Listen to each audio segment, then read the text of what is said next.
The Collapse of the American Dream Explained in Animation. It's a video, or rather a film, released in January of 2010. I remember watching it at around 14 years old and going, oh well, that's good to know.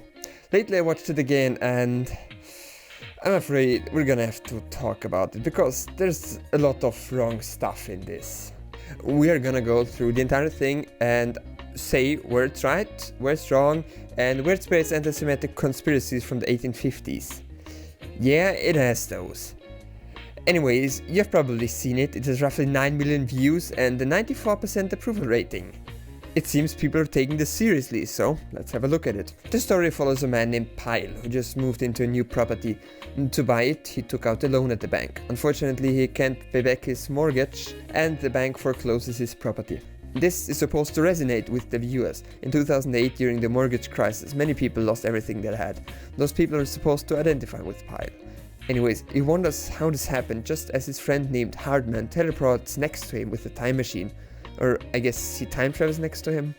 Anyways, Hardman tries to convince Pyle, and by extension the audience, of his, I'm not gonna say conspiracy theory, but misinformed explanation of how things work.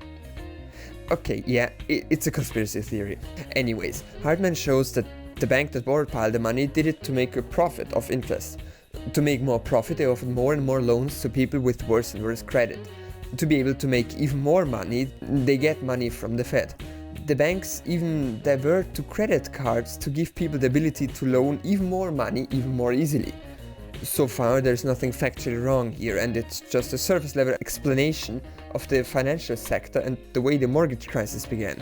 Do not worry, we'll get into the conspiracies in a bit. Anyways, afterwards, Pyle asks Hardman where the Fed gets the money it gave to the banks. Hardman explains that they don't give it to the banks, they loan it to the banks. And that more importantly, the Fed just calls them in to print money, and on top of that, the Fed also loans money to the government, which then has to raise the taxes on the people to pay off the interest, which means that the people are paying the bank. And this is where we meet the first lie of the video.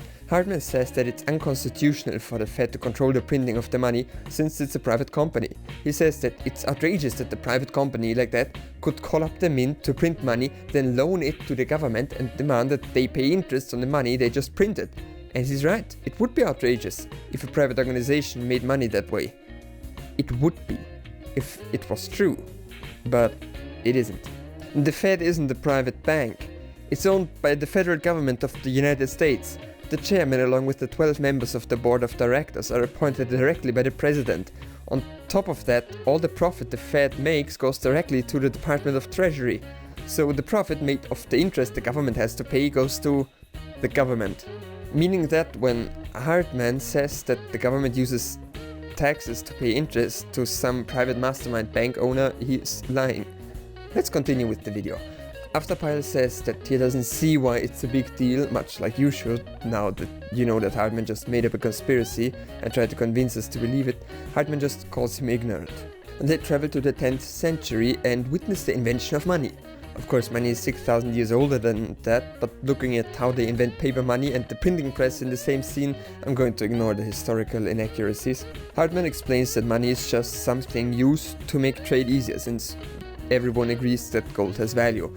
Then they witness a bank inventing paper money. He stores people's gold in his vault and gives them a piece of paper which says how much he owes them. He quickly gets the idea to print more IOUs than he has gold, which leads him to get fucking lynched.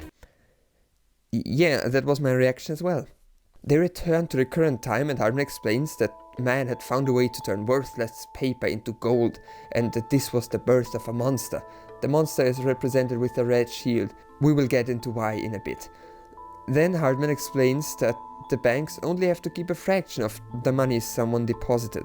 This is called fractional reserve banking and it's used in every modern bank nowadays. This means that if you deposit $1,000, the bank can lend 900 of those to someone else. You may feel like this is not a good thing and banks shouldn't be able to just give your money to someone else, and I'd agree, but this is basically required for a free market economy. The reason is that modern economies require a lot of circulation of money. For example, your $1,000 in the bank are dead weight to the economy since nobody spends them. And if someone wants to open a business and needs $500, the bank needs to take those $500 from somewhere, that being your savings.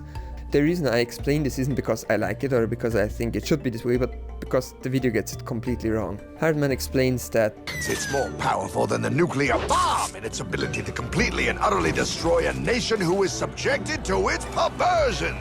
So we can see he's definitely concerned. Of course, Pyle is shown not wanting to believe the conspiracy theory, just like you probably don't believe that the banking practice, which is 200 years old, is to blame for every economic problem. Then the ghost of Thomas Jefferson appears and says an unrelated quote.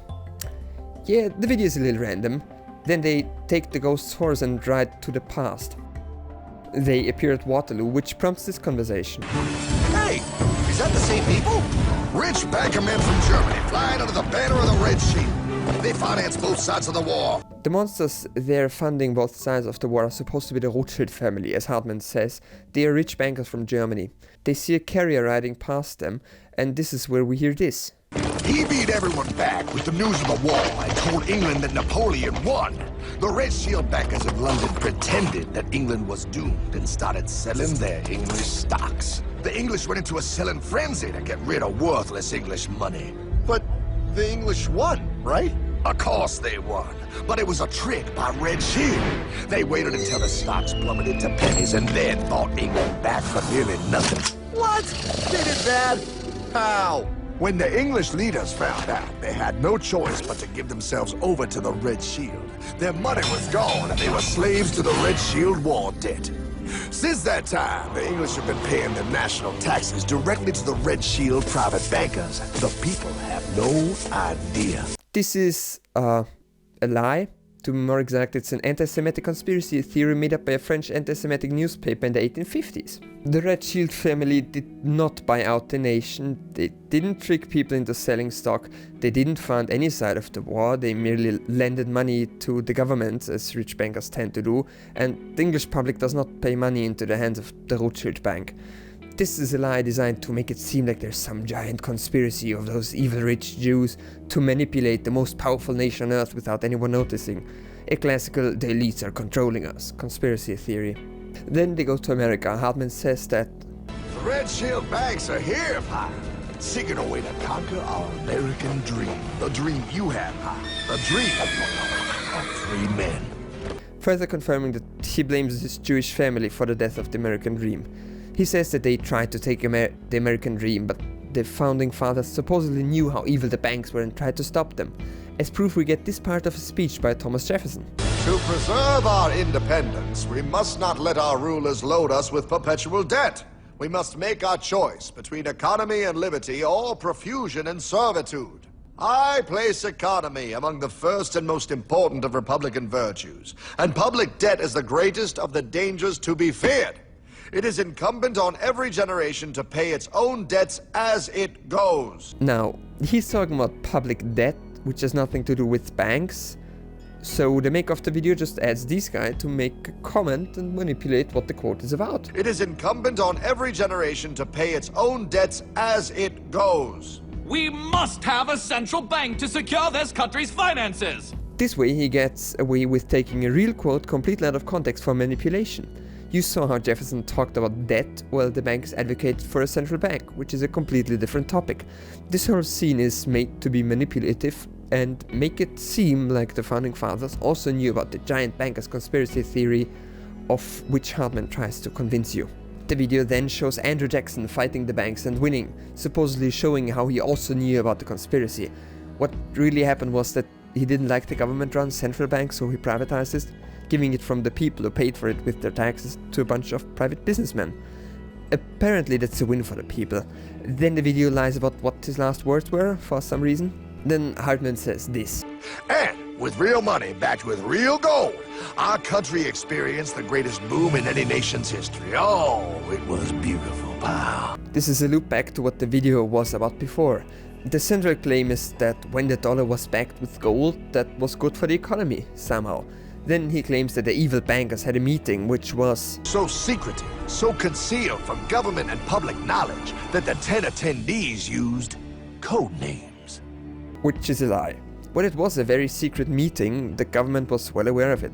The government had created a special task force to create a central bank after the panic of 1907 destabilized the economy. The goal was to create an economy which would be more resilient and wouldn't collapse as easily. Of course that didn't work since the free market kinda just crashes every 15 years no matter what you do, but hey, they tried. And this meeting is represented as some sort of conspiracy of the rich to create a central bank. They're led by Jewish bankers again.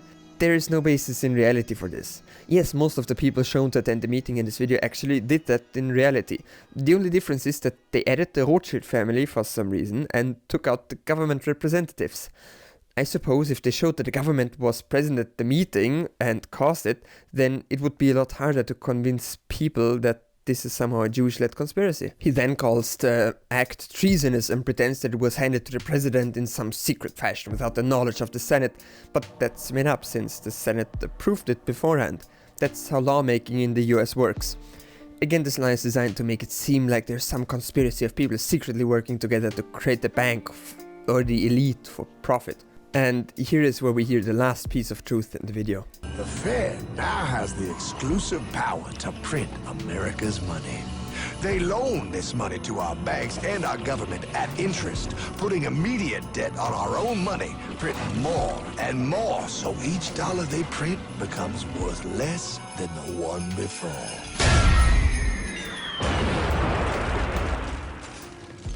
Merry Christmas. And yes, they do that. Of course, it's actually the government that does that and not the Rothschild family, but whatever. And the reason that they continue to print money is worth a video on its own. Basically, very short. If your economy grows, you need to insert more money into it to keep it running. Otherwise, money would no longer be a useful unit of exchange. And the reason they don't just give that money to the banks and the government is because that would cause inflation. If you wonder what happens if you give a government the ability to print its own money, look at the economic crisis in Weimar Germany in the 1920s. In short, a lot of inflation, and to avoid that inflation, the money gets loaned instead of gifted.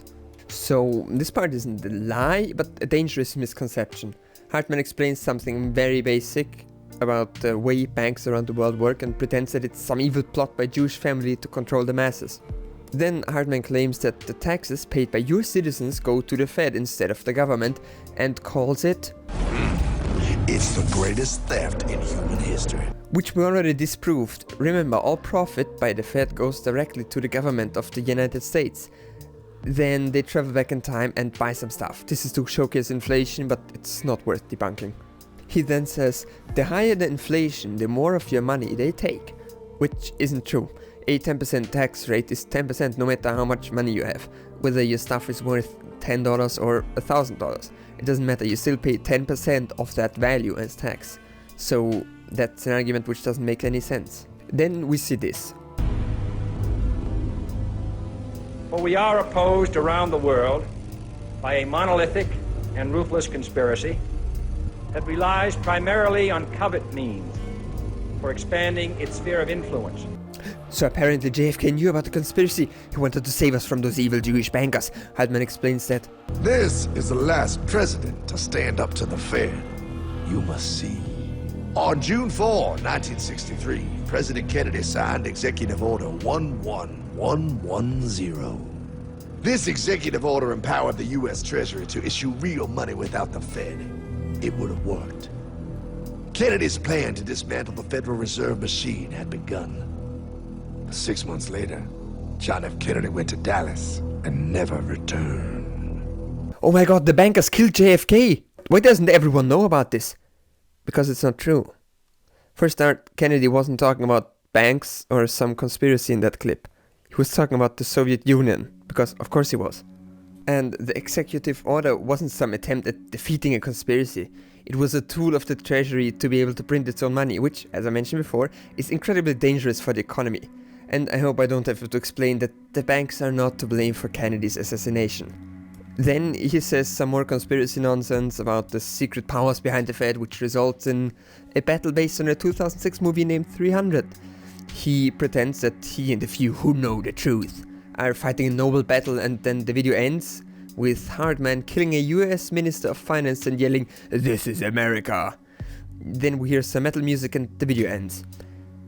They also have a website, www.theamericandreamfilm.com, but this video is long enough as it is. So, in conclusion, this is a very bad video that's designed to explain why the American dream isn't around anymore and happens to piggyback on a few antisemitic conspiracies to further its agenda. Of course, the truth is that the American dream can't be achieved because the system we live in doesn't allow it. It would be easy to dismiss the entire thing if you look at how much of it is misrepresented or made up information, but to be honest, it does have a point. Some of the problems it mentions are real. Banks are too powerful and don't have enough oversight. The economy is based on endless growth. Private bankers have more money than they will ever need, and if they lose it all, they will be bailed out by the government. Banks only make money by betting on people and hoping that they will return it with interest. And the economy relies on that. People can't afford things like cars and washing machines without loans anymore. And no matter how hard you work, you won't become rich. And to its credit, the video knows this is all of that. They see the problems. They see that the rich are exploiting the poor to become more rich. But instead of having a look at and critiquing the system that caused those conditions, it blames everything on a Jewish banker's family and a government agency it doesn't fully understand. If you liked or believed what the video had to say, let me tell you, you are right to feel like the world is broken, like the economy is only built around making rich people richer, and like the entire financial sector is acting immorally. You are right to seek someone to blame for this, but you won't find a single person that's responsible. You will have to look deeper, not at the people acting in the most profitable way they can, but at the system that makes those actions the most profitable. A philosopher once compared people to actors on a stage. If you put any person into the position of a banker, they would do the same things as the banker would do, simply because it's the most profitable and the stage we're on rewards making as much profit as possible. Don't blame the actors, blame the stage. And don't blame those who exploit the system we have. Blame the system.